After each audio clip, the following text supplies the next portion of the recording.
모든 인간은 누구나 사랑받아야 하는 필요와 사랑해야 할 필요를 가지고 살아갑니다. 나도 사랑받고 있다는 사랑의 자존감, 그리고 나도 누군가를 사랑할 수 있다는 사랑의 용기, 이 두 가지가 다 있어야 인생을 의미 있게 살 수가 있는 겁니다.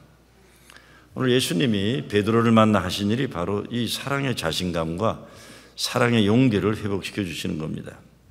참 오늘 장면, 감동적인 장면입니다. 교회 오래 다닌 분들은 아마 제일 많이 듣는 설교가 오늘 본문 내용일 겁니다.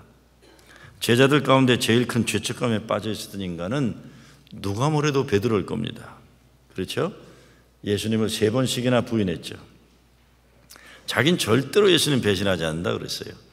다른 인간들은 그럴지라도 난 아니다 그랬지만 너무 쉽게 비겁하게 3번이나 예수님을 배신하고 무너졌던 인간입니다. 근데 예수님이 베드로를 찾아오신 거예요. 베드로를 찾아오셨어요. 오셔서 아침 잘 만들어서 조밥 먹자 하시고는 밥을 먹고 난 다음에 하신 말씀이 뭡니까? 내가 나를 사랑하느냐. Do you love me? 그랬어요. 내가 나를 사랑하느냐. 만약 여러분이 베드로였다면 예수님이 여러분에게 오셔서 이렇게 하시면 어떻게 받아들이시겠습니까? 제가 베드로였다면 저는 분명히 주님 앞에 무릎 꿇고 주님 차라리 저를 때려주세요. 사랑은 무슨 어로족을 사랑입니까? 전 사랑이란 말을 들을 자격도 할 자격도 없는 나쁜 인간입니다. 엉엉 통곡하며 울었을 거예요. 어쩌면 이런 과정 다 거치고 눈물 닦고 정신 차린 다음에 예수님과 이런 대화가 이루어졌을지도 모르죠. 분명한 것은 예수님이 베드로를 만나셔서 다시 그 사랑을 회복시켜 주신 것입니다. 사랑의 회복이 있어야만 그 인간답게 살 수 있기 때문입니다. 사랑의 회복에 있어서 가장 중요한 건 사랑의 고백의 말입니다. 여보 사랑해. 아들아 딸아 사랑한다. 어머니 아버지 사랑합니다. 우리 가정에서도 교회에서도 가장 필요한 것이 사랑의 회복이에요. 사랑의 회복이죠. 요즘에 저는 사랑이 뭐 별것이냐라는 생각을 많이 합니다. 뭐 별거냐 그래요. 제 자신을 돌아볼 때도 그동안 너무 큰 거 생각하고 말하다가 제대로 작은 그 어느 것도 사랑하지 못했다는 반성을 많이 해봅니다. 하나님 사랑, 몸과 마음을 바쳐 사랑한다, 이웃 내 몸같이 사랑한다, 민족을 사랑한다, 교회를 사랑한다, 생명 바쳐 사랑한다.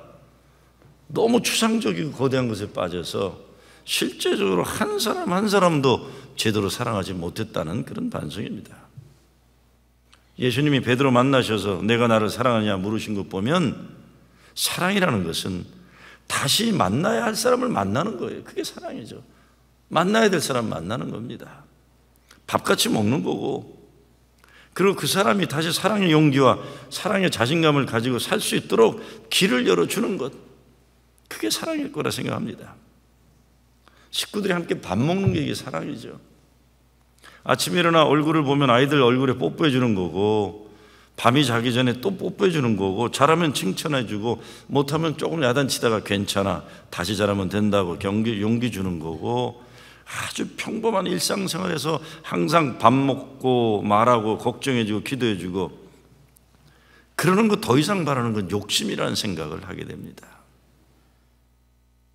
이번 선교여행에서 짧은 시간이지만 좋은 배움을 얻은 것이 있어요. 저희 팀이 한 지간 우크라이나 목회자 세미나를 인도했던 지역은 지난 50여 년간 헝가리, 독일, 러시아, 슬로바키아 등 주변 강대국에서 점령당해왔던 그런 땅이에요.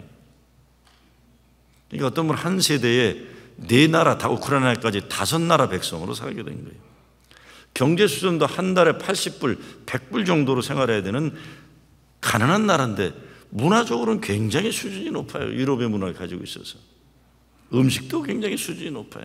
저는 그 카푸치노라는 건 미국에서는 비싸서 사 먹어본 적이 없는데 거기서는 매일 2잔 먹었어요. 한 잔에 30전이 카푸치노가. 고급 헝가리식 카푸치노인데 30, 그러니까 미국에서 못 먹는 거 그냥 때마다 갖다 제가 먹었어요.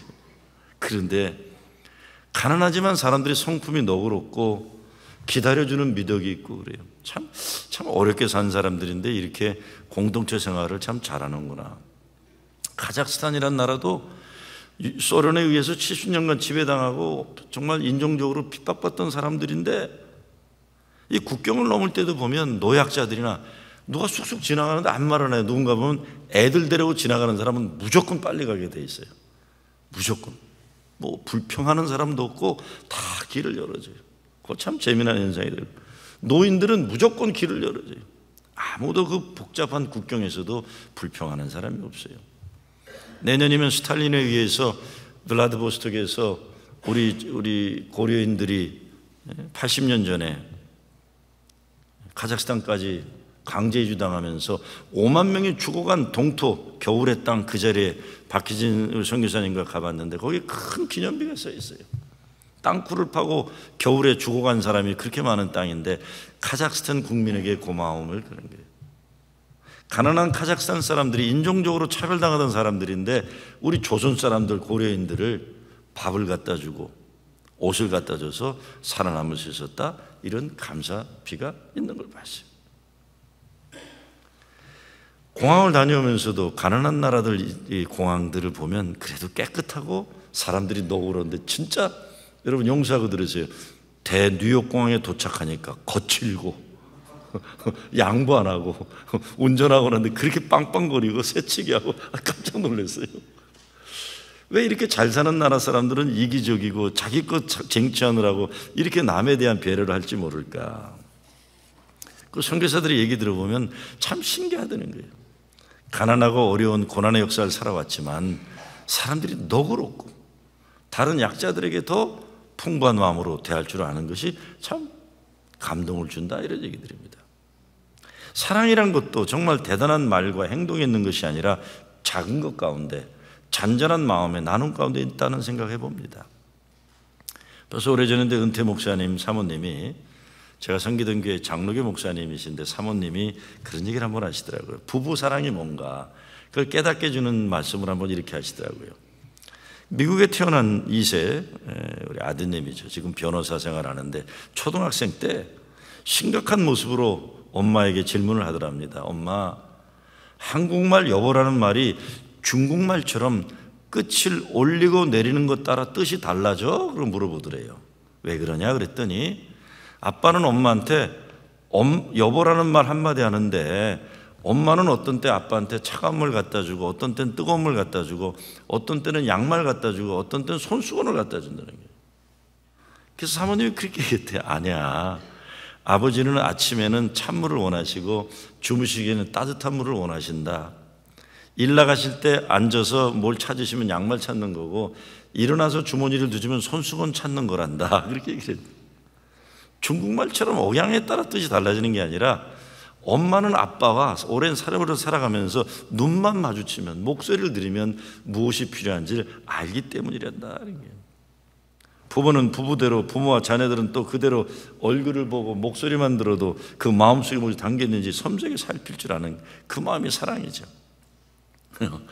금요일 공항에서 늦은 시간인데 우리 짐이 안 나와요. 한참 기다려도 안 나오는데, 거기 어떤 아이인데 그냥 그 어린애가 위험하게 자꾸 짐 돌아가는데 이거 만지고 저거 만지는데 내 속으로 그랬어요. 저 자식 한번 혼나야 되겠다 생각이 들더라고요. 근데 신기해요. 혼날 것 같은 상황이면 엄마가 안 보다가도 훌쩍 애를 또 안아줘요. 그 진짜 신기하더라고요.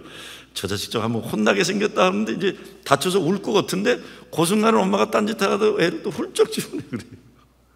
야, 엄마는 아는구나. 엄마는 보지 않고 있어도 알아요. 애가 지금 위험한지 아닌지 알고 있는 거예요. 그게 사랑이죠. 섬세하게 살필 줄 아는 그 마음속에 필요가 뭔지 살피는 게 사랑이죠.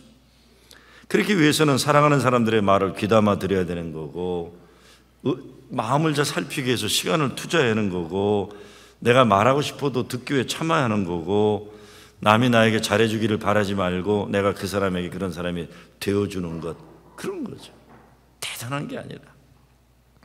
벌써 오래전인데 연세 드신 교인 네 분이 예배 마치고 나가시는 모습을 보고 제가 감동을 받은 일이 있어요. 연세가 드셔가지고 남편이 파킨슨이 있어요. 장로님인데. 근데 이렇게 장로님이 파킨슨이 있는데 일부러 돕지 못하도록 합니다. 왜냐하면 본인들이 살기를 원하시니까 자꾸 누가 그러면 귀찮아서 교회도 안 나오세요. 그다음부터. 그러니까 파킨슨 때문에 힘드시지만 그래도 지켜만 보는데, 한 번은 그 장로님이 앞으로 가셔야 되는데 파킨슨이 심해서 뒤로 후퇴를 하시더라고요.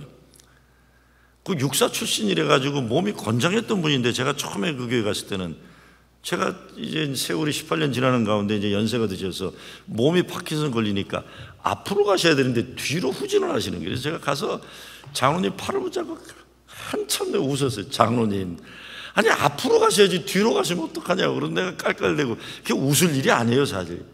근데 울겠습니까? 어떡합니까? 그래서 장로님 붙잡고, 장로님 앞으로 가셔야지 뒤로 가십니까? 그랬더니 저를 보고, 내가 뒤로 가고 싶어 뒤로 가라. 근데 몸이 그냥 뒤로 가는 거예요. 본인도 웃으니까 같이 깔깔대고 웃는 거예요. 근데 어느 날 제가 항상 이렇게 관찰해 봅니다. 멀리서 보니까 장로님이 한 발을 옮기려면 시간이 걸려요. 그래서 한 발을 이렇게 옮기시는데, 옆에 있던 권사님이 책 가방을 들고 있다가 그냥 앞만 바라보다가 남편이 한 발짝 오른발 넘기면 자기도 앞 말 안 하고 한 발짝 오른발 딱 고만고만 옮겨요. 그리고 가만히 그냥 기다려 있다가 또 남편이 왼쪽 한 발 또 옮기면 본인도 왼쪽 한 발만 딱 옮겨요. 미리 나가는 일도 없고, 빨리 가자 끄는 일도 없고, 시간 아깝다고 불평하는 일도 없고, 아무 말 안 하고, 파킨슨 걸린 남편 한 발짝 올리면 자기도 한 발짝 옮기고, 멀리서 보면서 처음에는 얼마나 웃음이 나오는지 모르겠어요. 아이고, 저 노인네들 저러다 언제 집에 갈래나 생각이 들 정도인데. 그런데 갑자기 눈물이 나오더라고요. 감동이 너무 슬퍼서 눈물이 아니에요. 그렇구나, 사랑이라는 게 별거냐 하는 생각이.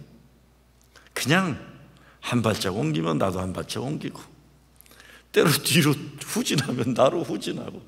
그래도 권사님 있을 때는 후진을 안 하던지 하여간, 인생의 후반전에 몸이 약해지고 힘이 어려워지고 한 발짝씩 한 발짝씩 필요하면 손잡아주고 천국 가는 날까지 한 발짝 한 발짝 옮겨가는 것, 그게 사랑이겠구나, 그런 생각해 봤습니다. 가끔 연세 드신 분들 어려운 삶의 현실을 같이 견뎌내는 거 보면 솔직히 내가 너무 욕심이 많은 인간이라는 반성할 때가 많아요. 부부 사랑도 가족 사랑도 교회 사랑도 사실 그게 뭐 대단한 거겠습니까?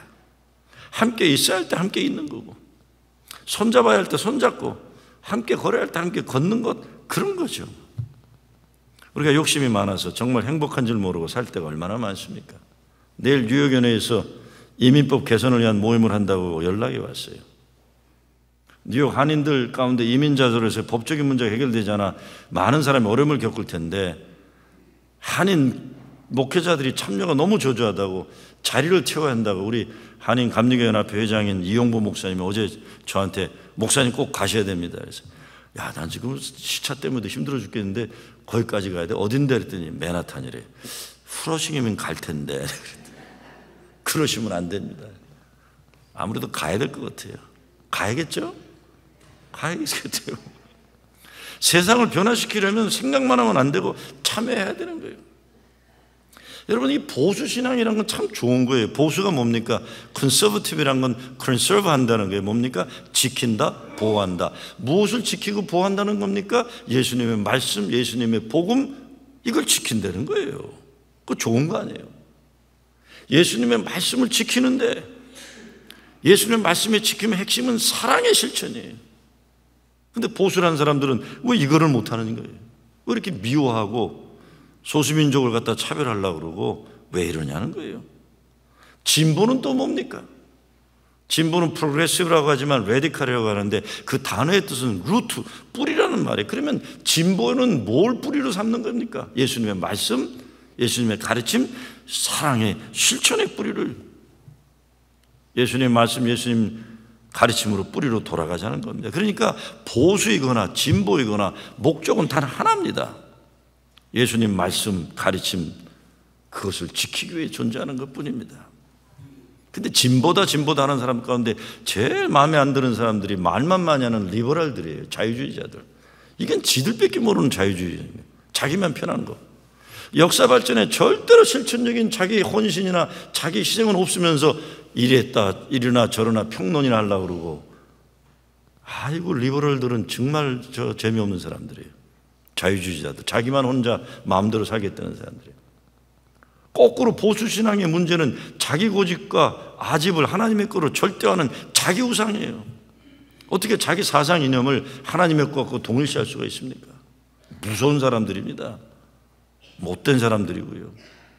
좌나 우나 예수 잘 믿는다고 하는 사람들은 많지만 예수님 사랑의 마음을 가지고 사랑의 나눔과 섬김의 실천은 제대로 없는 것이 이 시대의 어지러움의 현실인 겁니다. 진짜 복음주의자들이라면 누가복음 4장 18절에 나오는 것처럼 가난한 이들에게 아픔과 슬픔을 사는 억울함 당하는 사람들에게 복음이 되라는 예수님 말씀 외면할 수 없는 거예요. 예수 믿는다고 하면서 어려운 사람, 아픈 사람, 상처받은 사람, 슬픔에 쌓인 사람들을 어떻게 여러분 소외하고 아프게 하고 무시하고 강자들에겐 비굴하면서 약자들에겐 더 강한 자세를 군림하는 이런 잘못된 문화를 어떻게 살 수가 있습니까? 예수 믿는 사람이로는 그럴 수 없다는 거예요. 그런데 이런 시대와 교회 문제 해결은 오직 예수님으로 돌아갈 때만 가능합니다.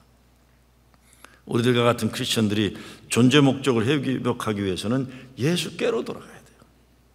그런데 오늘 본문은 예수님이 먼저 찾아왔다는 걸 얼마나 감사해요. 그분이 먼저 오신 거예요.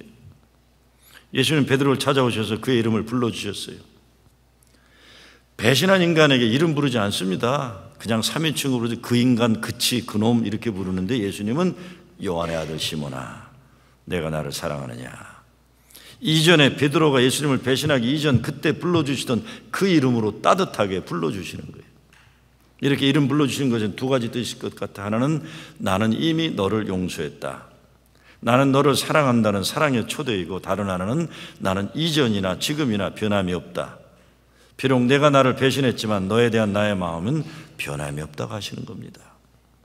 이런 예수님 사랑, 은혜 받은 베드로에게 어떻게 앞으로 삶이 전개되겠습니까? 아무도 자격이나 능력으로 사랑하지 못해요. 베드로야 내가 나를 사랑하느냐, 베드로야 내가 나를 사랑하느냐 묻고 또 물으시는 그 주님 앞에 제가 주님을 사랑하는 줄 주께서 아십니다.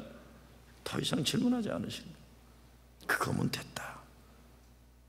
여기서 내가 나를 사랑하냐는 질문에서 사랑에 처음에는 아가페라는 단어를 쓰고 그 다음에 뭐 필레오를 쓰고 뭐 이렇게 단어를 여러 가지를 썼다. 그렇지만 주석가들의 공통된 의견은 큰 차이가 없다는 거예요. 제가 보기에도 큰 차이 없어요. 어쩌면 저는 그렇게 생각해요. 예수님이 제자 베드로에게 네가 아가페 하느냐? 아이고 질문 던지고는 아차 싶은 거예요. 저 인간이 어떻게 하나님의 절대적인 사랑을 할 수 있을까? 그게 안 되니까 필레오 하느냐? 너 인간의 우정과 의리라도 지킬 수 있느냐? 그렇게 질문하신 거 아니에요. 어떻게 사람이 아가페를 하겠습니까? 못하는 거예요. 우리들이 너무 거룩한 거창한 말에 익숙해 있어서 그 말이 우리가 쓰는 종교적 언어가 얼마나 대단한 건지 모르고 함부로 쓸 때가 얼마나 많은지 몰라요. 저는 어떤 때 사람들이 우리는 하나님처럼 아가페 사랑을 해야 합니다 그러면 속으로 그래요. 그걸 어떻게 하냐 네가 그래요. 우리가 어떻게 아가페 사랑을 합니까? 하나님 사랑을. 무조건적인 그 사랑이 그건 하나님만 하시는 거예요. 우리는 하나님께 절대적으로 100% 순종해야 됩니다. 지도 못하면서 남들에게 자꾸 그래요. 못해요. 우리는 은혜로만 가능한 거지.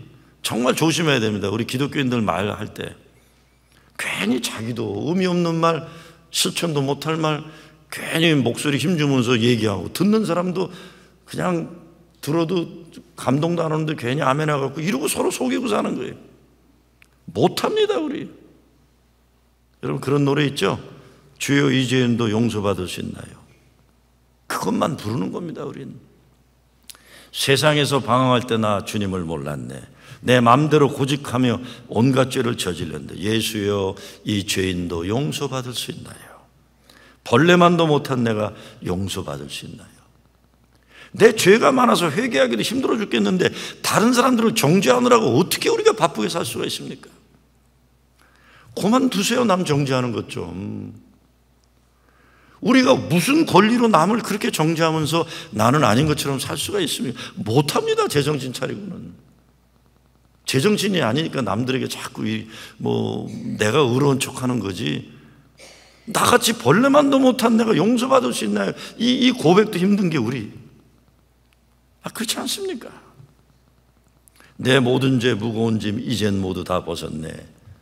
우리 주님 예수께서 나와 함께 계신다오. 내 주여 이 죄인은 무한 감사를 드립니다.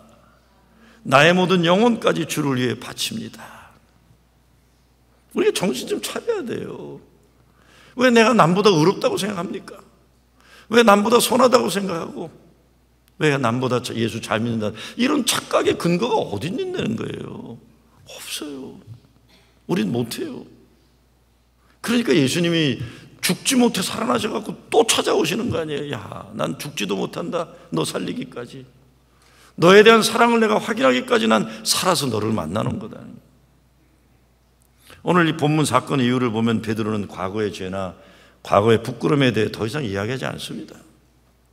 예수님 찾아오셔서 체험한 사랑의 회복으로 인해 그는 과거의 죄에서 풀려나와 순례의 순교의 그 순간까지 주님 사랑 증거하다 갔어요. 여러분, 우리가 무슨 일을 하다가 실패해서 인생이 지옥 같은 때가 있을 수 있습니다. 부부간에도 평생 왼수가 따로 없을 정도로 기가 막힌 상황도 있을 수 있는 거예요. 제가 2주간 집사람과 선교지 다녀왔는데 3주간 되면 갈라설 것 같더라고요. 그것도 쉬운 거 아니에요. 계속 같이 있으려니 정말 아주 그냥, 그분이 듣지 않으시길 바라고 제가 말씀 좀 듣고 있는데, 부부도 힘들어요. 부부도 자녀를 키우다가 정말 내가 천하에 무슨 죄를 지었기에 이런 무거운 십자가를 지고 살아야 되나. 집집마다 하나 다 있어요. 십자가는. 없는 집이 없으면 나중에 생깁니다. 걱정하지 마세요. 아이고, 정신 차리고 생각해 보면, 그런데 내가 사랑할 사람이 있구나, 내가 사랑할 십자가가 나에게 있구나, 이것이 하나님 주신 은혜의 힘을 깨닫는 날이 오는 거죠.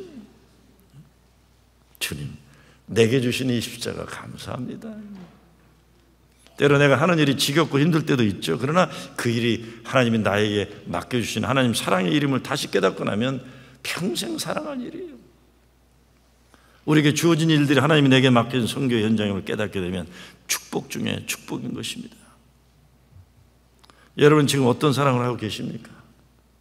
내 목숨을 바쳐 사랑하는 일이 무엇입니까? 한 인생을 사랑하는데 목적 없이 그냥 산다는 건 너무 아까운 일이에요. 사랑을 회복해야 됩니다. 인생이요. 아이고, 저는 우크라이나에서 나와서 인터넷이 잘 안 되는 데서 인터넷 도시로 나와서 인터넷을 탁 트는 순간 저한테 이메일하고 막 카카오톡이 막 들어온 거예요.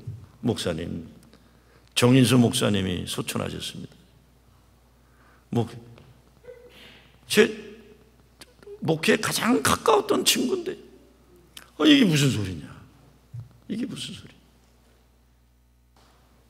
결국은 아틀란타 신문사에서 목사님, 아틀란타 교민들, 교계만 아니라 교민들이 충격에 빠져 있습니다. 위로의 말을 좀 주셔야 됩니다. 내가 무슨 위로할 형편이냐, 나도 슬퍼 죽겠는데. 그래도 목사님 위로해 주셔야 됩니다. 급하게 컴퓨터도 갖고 가지 않은 상황에 남의 컴퓨터 빌려가지고 나도 슬퍼 죽겠는데 그래도 아틀란타 동포사회 위로한답시고 그런 급히 보내세요. 거기 같이 다니면서 울 수도 없어서 계속 흐르는 눈물만 옷자락으로 닦았는데, 아이고, 왜 벌써 갔어? 제 친구가 그러더니 신기하다. 정인수 목사님 떠나니까 죽음이 왜 이렇게 가깝게 느껴져? 그래. 죽음이 왜 가깝게 느껴져? 여러분, 우리가 언제 어떻게 될지 아무도 모르는 이 삶이기 때문에 오늘 최선 다해서 사랑하고 고맙다고 말해주고 사랑한다고 말해주고 생명 바치는 순간까지 주님 맡기신 일 그냥 열심히 한다고도 바빠요. 언제 미워하고 싸우고 그런 시간이 있습니까? 어이구, 친구들이 간다는 게. 그랬더니 저 뉴저지에 허봉기 목사님이 저한테 카톡이 내렸대요. 아이고, 올해만 내 동갑내기가 4명이 떠났어. 그래서 다 동갑들이, 올해만 내 동갑이 4명이 떠났네. 죽음이 왜 이렇게 가깝게 느껴지나. 그게 우리 친구들의 지금 마음이에요. 그럼 어떻게 살아야 됩니까? 어차피 인생 때가 되면 가야 되는데, 순종하고 가야 되는데, 그럼 어떻게 합니까? 지금, 오늘 하나님이 생명에 부르시는 그날 최선 다해서 사랑하고 순종하고 감사하고 행복하게 살아갈 뿐이에요. 우리가 무슨 능력이 있습니까? 더 이상은. 저와 여러분이 무슨 능력이 있어 그걸 넘어설 수 있는 인생을 살 수가 있단 말입니까? 그냥 오늘 최선 다해 사랑하고 맡겨준 일 순종하고 부르시면 가는 거죠. 예수 사랑은 내 삶에 오늘 실천되는 구체적인 삶의 현실입니다. 현실이에요. 세상 살면서 내 몸뚱아리 하나 잘 먹고 잘 살려고 바둥거렸다면 그 인생 비극이에요. 한 사람이라도 사랑하고 한 영혼이라도 예수님께로 인도하고 한 아픈 자를 치유하고 기도해주고 부족한 사람들끼리 서로 사랑하기 위해서 하늘나라의 천국을 이루기 위해서 교회를 이룰 수 있도록 하나님이 허락하신 거 아니겠습니까? 내가 나를 사랑하느냐, 나를 희생해서라도 사랑할 사람들을 살 일들을 회복해야 하는 거죠. 정말 행복하게 원한다면 하나님이 사랑하는 것을 사랑하는 것이죠. 제가 30년 더 된 때에 옛날 아이띠를 다녀온 일이 있어요. 두플랑이라는 산골 마을에 지금도 가난하지만 그때도 엄청 가난할 텐데 독재치하에서 특별히 산동네 물탱크를 지어주고 내려오는 이 2주간의 단기 선교를 갔다 온 적이 있어요. 아주 가난한 나라예요. 근데 거기 침례교 선교센터 갔더니 그 나라 아이들이 쓴 기도문이 있더라고요. 너무 귀해서 가져왔어요. 전 세계 가장 가난한 아이들이 쓴 기도문이 이런 기도문이에요. 하나님, 세상 사람들이 우리를 세상에서 가장 가난한 나라라고 해요. 그런데 하나님 감사합니다. 우리를 심령이 가난한 사람들로 만들어 주셔서 감사합니다. 제 마음에 들어왔던 감동적인 글이 하나 있어요. 하나님, 나는 잡초처럼 살았습니다. 근데 어느 날 하나님께서 저를 뽑으셔서 하나님 동산에 심으셨습니다. 그래서 저는 꽃이 되었습니다. 오늘 저와 여러분은 우리 주님의 은혜와 사랑 때문에 이 자리에 이렇게 나올 수 있었습니다. 잡초처럼 살던 인생이지만 하나님 사랑 때문에 지금 꽃이 된 거예요. 주여, 내가 주를 사랑하나이다. 주님 아십니다. 사랑의 고백이 회복되는 여러분 되시길 주의 이름으로 축원합니다.